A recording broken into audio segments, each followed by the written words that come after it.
Hey guys, so I've been wanting to do a quick vlog for like this whole month on my new diet. I recently switched over to a gluten-free diet in the beginning of September because for the last 2 years a lot of different foods have been making me really sick, and like I went to the doctor a bunch of times but they really couldn't tell me what was wrong, and so I just been eliminating stuff from my diet and keeping track of what I was eating.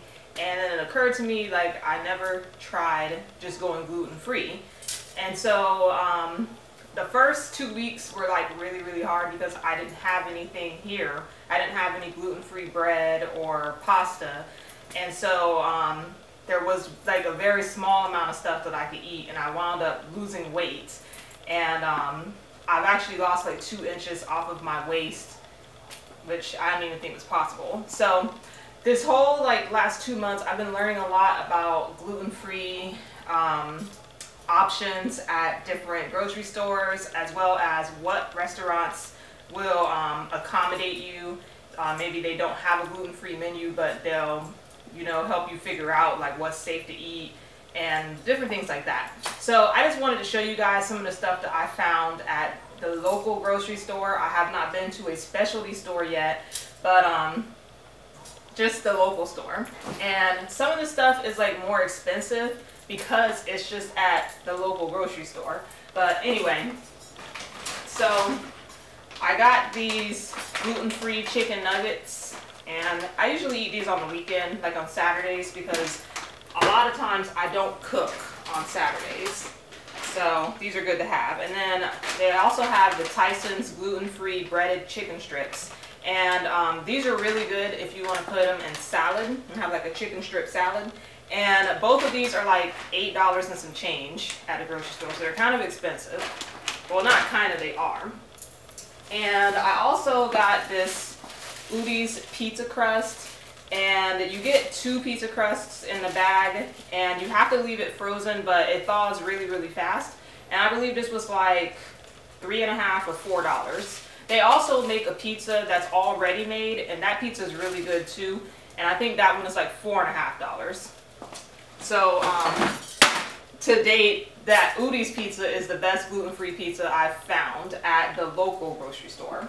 And then one thing that I had in my freezer that I didn't even know was gluten-free, but it is these turkey burgers. So once I got into the habit of like reading labels and stuff, I started realizing that a lot of stuff is gluten-free, and before it just didn't matter. And so at first it was really hard for me to make the switch over, but now it's really easy because I actually realized I do have a lot of options, which I didn't know at first.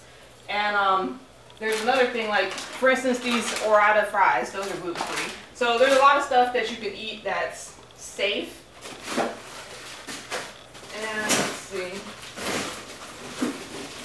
Now as far as bread goes, this is really the only option for bread that I have at the moment. It's this frozen bread. It's Udi's. I have the whole grain bread, and I believe this is supposed to be like rice bread or something like that. And it took me weeks to figure out how to make this bread taste good. When I first bought this bread, the sandwich, it was so nasty. Like I took the bread out, I let it thaw, and then I made the sandwich. And I promise you, it ruined my day. I was like, this is the nastiest bread I've ever tasted in my life.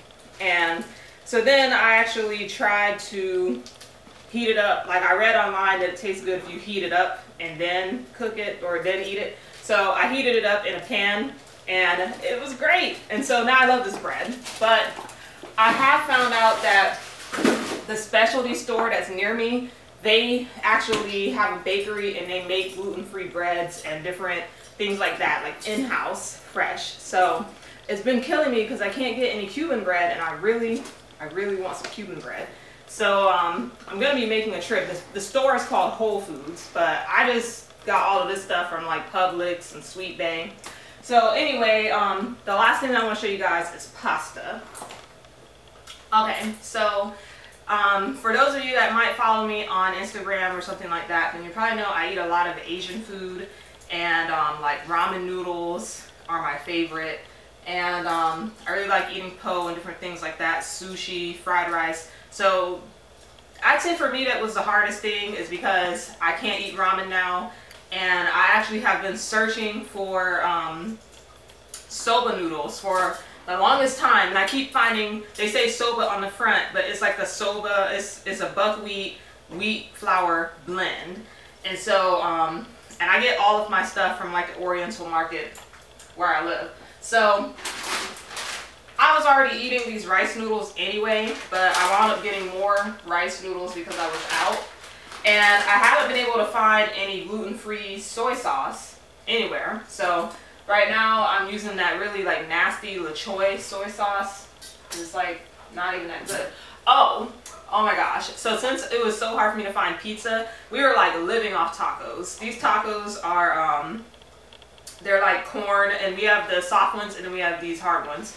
These are so good, and if you like eating pizza and you switch over and your local store doesn't have like any gluten-free pizza, tacos will get you through it.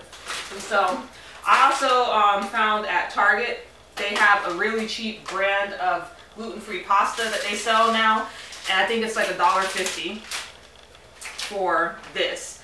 And I originally bought pasta from Publix, and their pasta is not that cheap. It's like almost $5.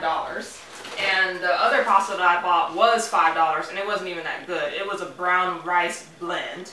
This pasta that I have right here is a corn rice blend, and then this one is a quinoa corn blend. They're both good. I don't like the rice pasta though. So the last thing I got here, these are the soba noodles that I bought. That is a blend, so I can't eat them, but my husband, he eats them. So anyway guys, that's pretty much like what I've been going through. It's like I said, it's very interesting because like I've cut so much stuff out of my diet. So another thing that I learned is like I bought this all-purpose baking flour that's supposed to be gluten-free. It's Bob's Red Mill, and I made some soup with this, and the soup was so nasty and it was awful. And it wasn't because it was gluten-free, it's because that flour, it doesn't have something in it to make everything bind together. And so after doing a lot of research, I found out that I needed xanthan gum or guar gum, which they don't sell anywhere around here. So for now, I can't have any broccoli cheddar soup or anything that, you know, I need to use flour in. But yeah, basically I just been learning a lot of stuff, doing a lot of research, immersing myself in information. Now, I can tell you this. I have never felt like I've never felt better in my life. I feel really, really healthy. I have a lot of energy. I'm not bloated anymore. My stomach doesn't hurt anymore. Like, I feel great. So I'm pretty sure that I just had like an intolerance to gluten. And so, I mean, it's hard when you go out to eat and, you know, you might want something and you can't get it, you know, but it is what it is. So anyway, if you guys have any questions for me about like gluten-free dieting, or if you want to check out my Instagram, I love cooking and everything that I cook is gluten-free, and I usually post pictures, and I know I'm going to make you guys a video where I'm like actually cooking something. I did make a video and I hated what I cooked, and so I didn't want to put that video up because I didn't even like it. But anyway guys, I'll talk to you later. Leave your comments below.